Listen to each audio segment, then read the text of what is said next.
এখানেও কিন্তু পরিষ্কার বলেছেন যে যতক্ষণ আপনি নিজের ভাগ্য পরিবর্তন না ঘটাচ্ছেন আল্লাহ তার ভাগ্য পরিবর্তনে করেন না। দয়াময় পরম দয়ালু আল্লাহর নামে শুরু করি।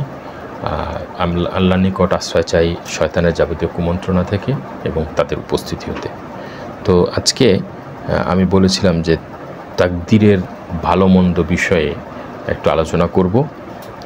তো শুরু করি এভাবেই যে আমাদের প্রচলিত সমাজে, মানে আমাদের প্রচলিত ধর্মে যুগ যুগ ধরে এই তাকদীর বিষয়ে একটা বিরাট দ্বন্দ্ব হয়েছে এবং এই দ্বন্দ্ব নিয়ে বিভিন্ন গ্রুপ তৈরি হয়েছে এবং যাদের এই দল এক দল আরেক দলের উপর আক্রমণ করেছে, অনেক কিছু হয়েছে। তো আমার মনে হয় যে জিনিসটা খুব সহজে সমাধান করা যায় যদি কোরআনের দিকে আসা যায়।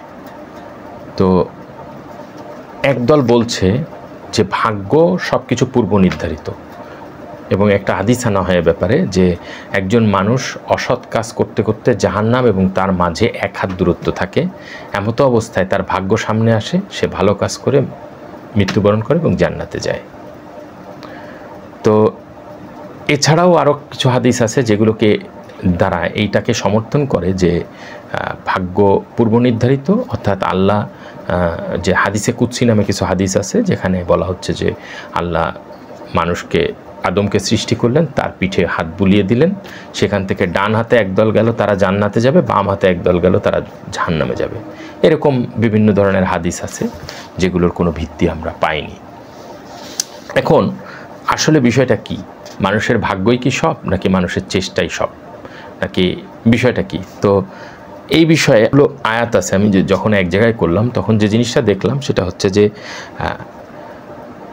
মানুষের তকদির আর সৃষ্টিগত একটা বিষয়, এই দুটোকে মানুষ মিলিয়ে, মানে আমাদের স্কলাররা মিলিয়ে ফেলেছেন। অর্থাৎ সৃষ্টিগত বিষয় কি?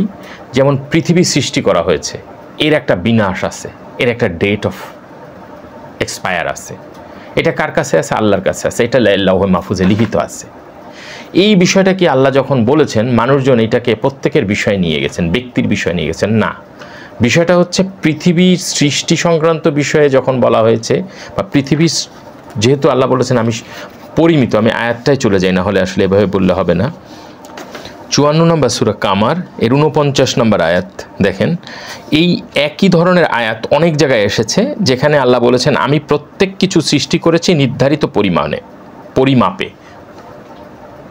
নির্ধারিত পরিমাপে। অর্থাৎ আমরা যদি বলি যে খনিজ সম্পদ, এটা কি বাড়তেছে? আল্লাহ তাআলা যেটা সৃষ্টি করেছেন সেটা নির্ধারিত পরিমাণে। এভাবে পানি, তারপরে হচ্ছে বায়ু, এর একটা নির্ধারিত পরিমাণ আছে। আল্লাহ বলেছেন আমি নির্ধারিত পরিমাণে সৃষ্টি করেছি, অর্থাৎ এর ব্যত্যয় ঘটবে না। এটার আস্তে আস্তে অক্সিজেন শেষ হয়ে যাবে, পৃথিবী ধ্বংসের কাছাকাছি এসে যাবে, ধ্বংস হয়ে যাবে। আল্লাহর মেকানিজম আছে। বলছি 6 নম্বর সূরা 59 নম্বর আয়াত 59। অদৃশ্যের কুঞ্জি তারই নিকট রয়েছে, তিনি ব্যতীত কেউ তা জানে না। জলে ও স্থলে যা কিছু আছে তা তিনি অবগত। তার অজ্ঞাতসারে একটি পাতাও পড়ে না।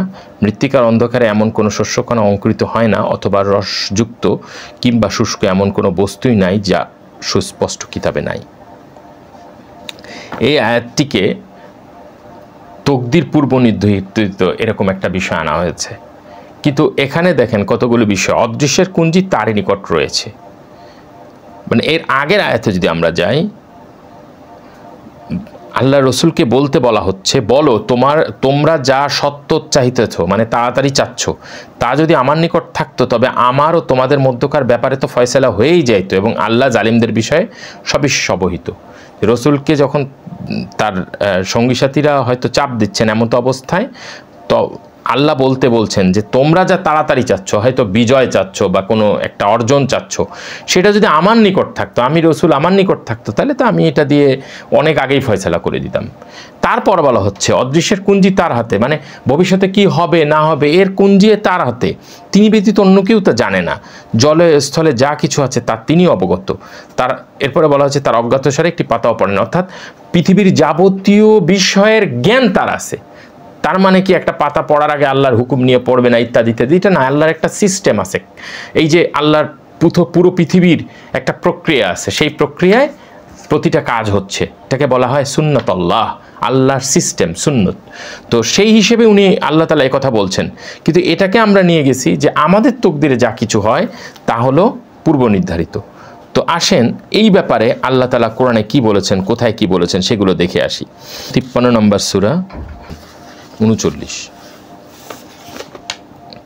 এখানে আল্লাহ কিছু উপদেশমূলক কথা বলছেন। এর মধ্যে আল্লাহ বলছেন 39 নম্বর আয়াতে, আর এই যে মানুষ তাহাই পায় যা সে করে, আর এই যে তার কর্ম অচিরেই তাকে দেখানো হবে, অতঃপর তাকে দেওয়া হবে পূর্ণ প্রতিদান।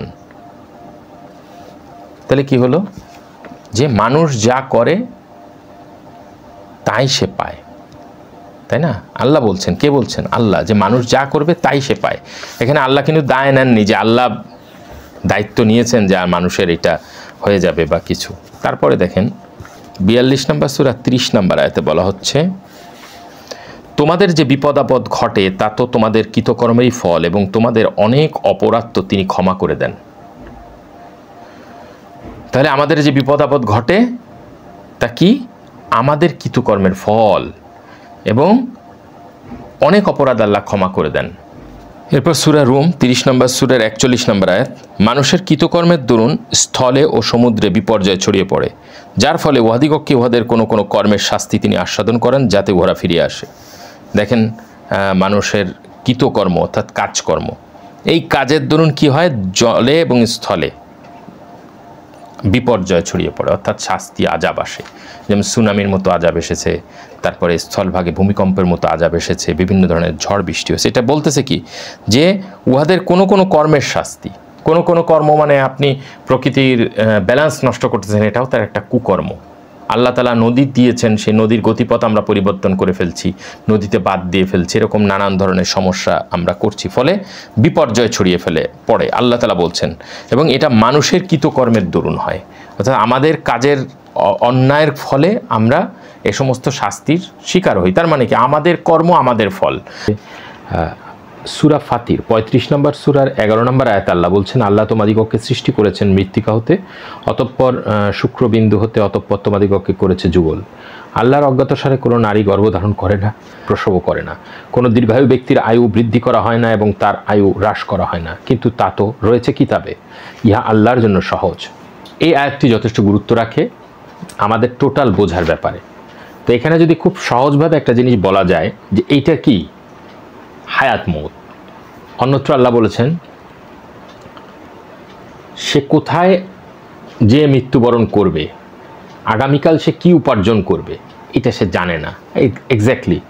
অর্থাৎ আল্লাহ তার কিতাবে মানুষের রিজিকের জন্য কিছু লিখে রেখেছেন, মানুষের কর্মের কারণে, যে যেখানে এখানে কিন্তু একটা হিন্টস দেওয়া হয়েছে, তার আয়ু হ্রাস বা বৃদ্ধি করা হয় না কিতাবে লেখা ব্যতীত। অর্থাৎ একটা বুকস আছে, সেই বুকসের মধ্যে যেটাকে আল্লাহ সংরক্ষিত কিতাব বলেছেন, ফলক বলেছেন, প্রত্যেকের সফটওয়্যারের মতন, প্রত্যেকের সফটওয়্যারে তাদের অ্যাক্টিভিটি অনুযায়ী তার আয়ু বাড়ছে কমছে, এরকম অনেক ব্যাপার আছে।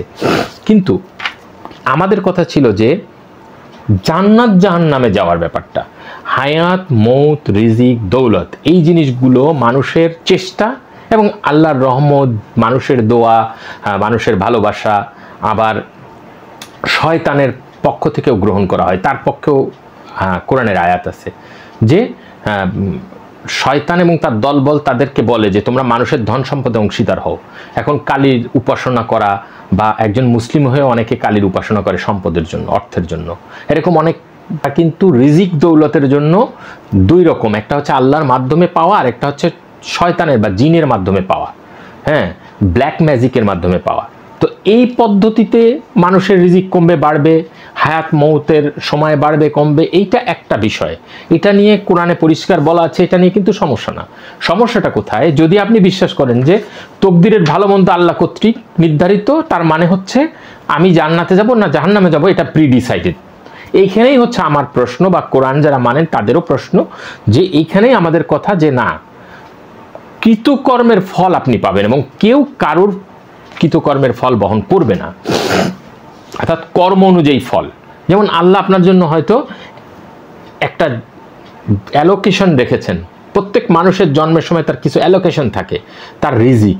এই অ্যালোকেশনে সে কিভাবে ব্যবহার করছে, সে তার রিজিকটাকে কিভাবে নষ্ট করছে, ভালো করছে, এইটার উপরে তার পরবর্তী বিষয়গুলো হয়। এগুলো কোরআনে অনেক জায়গায় অনেকভাবে আছে। তো আমি অত বিশদ আলোচনায় যাব না। আমার আলোচনার বিষয় হচ্ছে যে জান্নাত জাহান্নামে তকদিরের কোনো অবস্থা নেই। জান্নাত জাহান্নাম আপনি তৈরি করছেন আপনার জন্য। আসেন আমরা সে ব্যাপারে আর কি আছে আলোচনা সেটা দেখি। সূরা ইউনুস 10 নম্বর সূরার 44 নম্বর আয়াত। আল্লাহ বলছেন, নিশ্চয়ই আল্লাহ মানুষের প্রতি কোনো জুলুম করেন না, বরং মানুষই নিজেদের প্রতি জুলুম করে থাকে। তার মানে কি? তার মানে কি যে আল্লাহ তাআলা কিন্তু জুলুম করবেন না।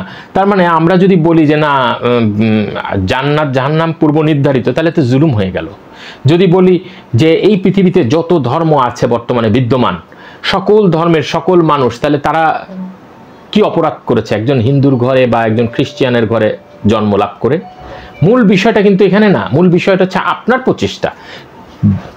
আমাদের পিতা ইব্রাহিম, সালামুন আলা ইব্রাহিম, উনি কার ঘরে জন্মগ্রহণ করেছিলেন? উনি একজন মূর্তি পূজক।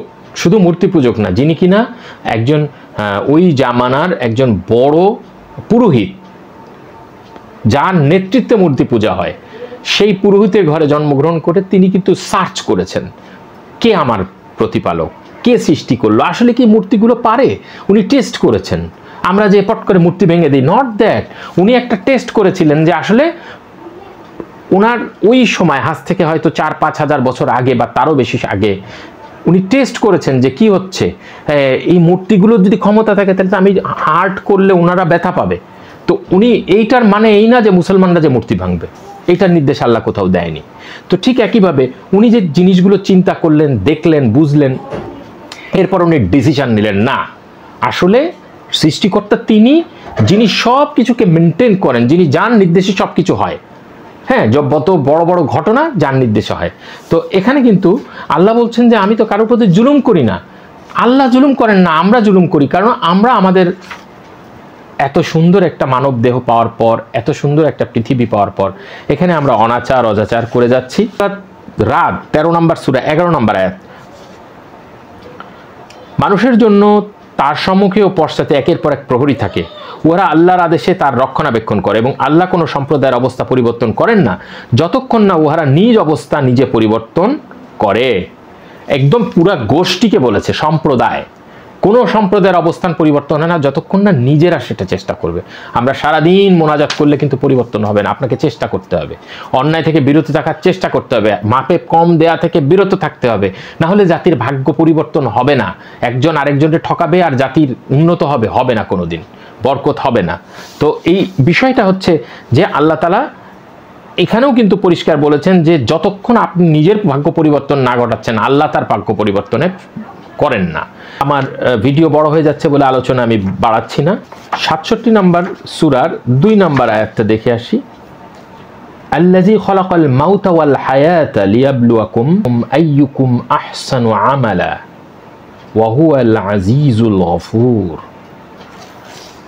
আল্লাহ বলছেন কি, সূরা মুলুকের প্রথম আয়াতে তার মহিমা বর্ণনা করার পর বলছেন, যিনি সৃষ্টি করেছেন মৃত্যু এবং জীবনকে, কেন? তোমাদিগকে পরীক্ষা করার জন্য কে তোমাদের মধ্যে কর্মে উত্তম, তিনি পরাক্রমশালী ক্ষমাশীল। জীবন এবং মৃত্যু এই দুটো হলো সৃষ্টি। এই দুটো সৃষ্টিকে সৃষ্টি করা হয়েছে মানুষকে টেস্ট করার জন্য, কে তোমাদের মধ্যে কাজে উত্তম, কর্মে উত্তম। আহসানু আমালা, আমরা আমল বলতে বুঝি কি? সুবহানাল্লাহ, আলহামদুলিল্লাহ পড়া নট। আমল অর্থাৎ কর্ম, অর্থাৎ আপনার জন্ম থেকে যখন আপনার জ্ঞান হয়েছে, সেই জ্ঞান হওয়া থেকে আপনি মৃত্যু পর্যন্ত যতদিন জীবনে ছিলেন, পৃথিবীতে ছিলেন, আপনি মানুষকে ঠকিয়েছেন নাকি ঠগাননি? আপনি আপনার নিকটাত্মীয়দের হক নষ্ট করেছেন না করেননি? আপনি আপনার ভাই বোনের হক দিয়েছেন কি দেননি? আপনি আপনার পিতামাতার প্রতি আপনার দায়িত্ব পালন করেছেন কিনা? আপনি ইয়াতিমের হক নষ্ট করেছেন কিনা? আপনি আপনার স্ত্রীর হক নষ্ট করেছেন কিনা? আপনি আপনার সন্তানের হক নষ্ট করেছেন কিনা? আপনি প্রতিবেশীর ক্ষতি করেছেন কিনা? এই যে টোটাল সিস্টেম, আপনি সারা জীবনে কি ভালো কাজ এবং কি মন্দ কাজ করেছেন, এইটার উপরে বিচার হবে। আসেন আরও কয়েকটা আয়াত দেখে নিই। সূরা জিলজালে আরও পরিষ্কার বলা হয়েছে, 99 নম্বর সূরা, ফামান ইয়ামাল মিসকালা যাররাতিন খায়রান ইয়ারা ওয়া মান ইয়ামাল মিসকালা যাররাতিন শাররান ইয়ারা। কেউ যদি অনুপরিমাণ সৎকর্ম করে সে তা দেখতে পাবে, তার ফল সে পাবে। কেউ যদি অনুপরিমাণ খারাপ কাজ করে, অসৎ কাজ করে, তার ফলও সে দেখতে পাবে। এটা কিয়ামতের দিনের কথা বলা হয়েছে। আমরা বলি যে পাল্লা, আল্লাহ সূরা 101 নাম্বার সূরা কারিয়ার ভিতরে বলেছেন, সেদিন যার পাল্লা ভারী হবে সে করবে সন্তোষজনক জীবন লাভ, আর যার পাল্লা হালকা হবে তার স্থান হবে হাবিয়া, দোজক। অর্থাৎ আপনার আমার সৎকর্মই আমাদের পাল্লাকে ভারী করবে। আমরা যদি সৎকর্ম না করি আমরা জাহান্নামে চলে যাব এবং জাহান্নাম চিরস্থায়ীভাবে থাকব। আর যদি আমরা সৎকর্ম করি তাহলে আমরা জান্নাতে যেতে পারবো। শিরক মুক্ত অবস্থায় যদি সৎকর্ম করি তাহলে নিশ্চিত জান্নাত আমাদের জন্য। তো আমি এখন আমাদের কিছু কমেন্ট ছিল আমার এই, আমি একটা পোস্ট দিয়েছিলাম ফেসবুকে, আপনারা দেখেছেন যে তকদির নিয়ে আমি আপনাদের কমেন্টস নিয়েছি। তো এই কমেন্টস নেওয়ার উদ্দেশ্য হচ্ছে একটা যাচাই বাছাই করা যে আপনারা যারা আমার ফেসবুক ফ্রেন্ডে আছেন, ইউটিউবে আছেন, তারা আমাকে কি ধরনের রেসপন্স করেন, আপনাদের চিন্তা চেতনা কি। তো আমি সবাইকে অত্যন্ত কৃতজ্ঞতা ভরে ধন্যবাদ জানাবো যে আপনাদের প্রতিটা কমেন্ট আমি পড়েছি এবং চমৎকার আমার মনে হয়েছে যে আমাদের যে মানুষের যে একটি বদ্ধমূল ধারণা, সেই ধারণায় যে পরিবর্তন আসছে এই জিনিসটা কিন্তু দেখা যাচ্ছে। তো আমি যদি একটু একটু করে যাই আমার কমেন্ট সেকশনে, তাহলে যেটা দেখতে পাবো যে সিদ্দিকুর রহমান নামে একজন কমেন্ট করেছেন, তার সাথে আমার যথেষ্ট কথা হয় মাঝে মধ্যে। তো উনি বলেছেন, যত কল্যাণ সব আমার পক্ষ থেকে, আর যত অকল্যাণ সব মানুষ কামায়। আল্লাহ বলেছেন যদি ভাগ্য নির্ধারিত থাকে তাহলে আল্লাহ বলবেন কেন, আমার কাছে এক কিতাব আছে যেখানে তার ইচ্ছা আমি লিখি এবং যা ইচ্ছা মুছে ফেলি। আসলে আল্লাহ যা ইচ্ছা লিখে মুছে ফেলি না, কর্মের মাধ্যমে আল্লাহ যেটা আরেকটা আমি আলোচনা করছিলাম প্রথমেই, যে কর্মের মাধ্যমেই আপনার হায়াত মৌতকে হ্রাস এবং বৃদ্ধি বা কমানো বাড়ানো হয়। তো আসল বিষয়টা হচ্ছে যে এটা আপনি কোরআনের আয়াতই দিয়েছেন, আর আমি এই আয়াতগুলো ইতিমধ্যেই আপনার সামনে উপস্থাপন করেছি। যে একটা হলো কল্যাণ অকল্যাণ হওয়া, আপনি ভালো কাজ করছেন, আল্লাহ কিন্তু কোরআনের মধ্যে বলেছে আমি তাদেরকে পরীক্ষা করি সন্তান সন্ততির ক্ষতি দিয়ে, রিজিকের ক্ষতি দিয়ে, হ্যাঁ, তারপরে হচ্ছে বিভিন্নভাবে ক্ষুধা, দারিদ্রতা, এগুলো দিয়ে আল্লাহ মাঝে মাঝে মানুষকে পরীক্ষা করেন। আল্লাহ নিজেই এটা বলেছেন। তার মানে কি, যে আল্লাহ এটা পরীক্ষা করে মানুষকে দেখেন যে সে একটা ভয়ঙ্কর অবস্থায় সৎ থাকতে পারে কিনা। পাভেল মাহমুদ বলেছেন যে এটা পূর্ব নির্ধারিত, তবে ফজরের নামাজের আদায় করে রিজিকের জন্য বেরিয়ে পড়ে, এই দুটো বিষয় উনি বলেছেন। তো রিজিকের ব্যাপারে আপনি চেষ্টা করবেন, যে আমি কোরআনের আয়াতই দিলাম যে আল্লাহ তো আসলে আল্লাহ হচ্ছে মানুষের স্রষ্টা, কার কোন জিনিসটা ভালো মন্দ এই জিনিস অনুযায়ী তিনি দেন। আবার কোনো কোনো ক্ষেত্রে মানুষ, আমি যেটা বলেছি, শয়তানের উপাসনা করে, তখন তার বিষয়ে আরেক সিদ্ধান্ত হয়। তো আপনি যেটা বলেছেন সেটা অবশ্যই ঠিক। একই সাথে একটা জিনিস শুধু মনে রাখতে হবে যে আমরা কোনোভাবেই তকদির নিয়ে আসিনি যে আমি জান্নাতে যাব বা জাহান্নামে যাব, এইটা নিয়ে আমি আসিনি। আপনি এসেছি আমাদের রিজিক, দৌলত, হায়াত মৌতের একটা গণ্ডি নিয়ে। এরপর আমাদের কর্ম দ্বারা এগুলোকে আমরা পরিবর্তন করছি এবং আমরা কর্ম দ্বারা আমরা জান্নাত বা জাহান্নামের দিকে ধাবিত হচ্ছি। আজিজ হাসান উনি চমৎকার লিখেছেন, তাকে ধন্যবাদ। এরপর শেখ আক্তার হোসেন, তিনিও যা লিখেছেন ভালো লিখেছেন। ওমর ফারুক, তিনি যেটা লিখেছেন সেটা একটু ওনার মতামত লিখেছেন যে কাল্পনিক ও ব্যর্থদের সান্ত্বনা দেওয়া। আসলে এটার একটা বড় আলোচনা আছে, ওনারটাও আমি মানে ভালোই বলবো, খারাপ না। আমার একজন কলিগ যার সাথে আমি অনেকদিন কাজ করেছি, বিনয় মল্লিক, তিনি বলেছেন কর্ম ফলই ভাগ্য। আসলে তাই, আপনি ভালো কাজ করলে ভালো ফল পাবেন, মন্দ কাজ করলে মন্দ ফল পাবেন, এটা কোরআনের আয়াতেই আছে। এরপর এন আলম শিকদার ভাই, উনি হচ্ছে অপেক্ষা করেছেন কোরআনের ব্যাপারে এবং আলোচনার ব্যাপারে, এবং জান্নাত জাহান্নাম যদি কর্মফল হয় তাহলে তকদির বলতে তো কিছু থাকে না বা থাকার কথা না, রাইট? জান্নাত জাহান্নামই আমাদের কর্মফল, আর তকদির হচ্ছে হায়াত মৌত রিজিক। এই পৃথিবী সৃষ্টি হয়েছে, ধ্বংস হবে, এই পৃথিবীর অনেক সিস্টেম। কারণ একটা জিনিস আছে, আল্লাহ কিন্তু বলেছেন আমি কর্মব্যস্ত, শীঘ্রই আমি কর্ম থেকে বিরতি নিব। তো এবং আল্লাহর যে আল্লাহর আরশে, আল্লাহর কাছে প্রতিনিয়ত বিভিন্ন ফাইল যায়, আমরা যেরকম দেখি এরকম ফাইল যায়। এই ফাইলে উনি অনুমোদন দিলে একটা বিপর্যয় হয়, একটা ডিসিশন হয়। তো এটা অনেক আধ্যাত্মিক ব্যাপার, এটা আরও কোরআন থেকে জানতে হবে, বুঝতে হবে, এর আয়াতগুলো বিশ্লেষণ করতে হবে। তো তমিজ মিয়া বলেছেন তকদির পূর্বে কোনো নির্ধারণ নেই, তকদির নির্ভর করে নিজের কর্মের উপর, আর বর্তমানে তকদির লিখছেন মানুষ আল্লাহর কাছ ছিনিয়ে নিয়েছে।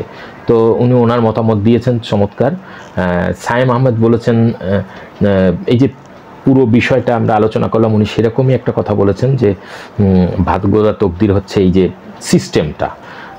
সবচেয়ে ভালো লেগেছে আমার আবুল কালাম বলে একজন লিখেছেন, তিনি তার কমেন্টসটা পড়ে নিয়েন আপনারা, তিনি চমৎকারভাবে বর্ণনা দিয়েছেন।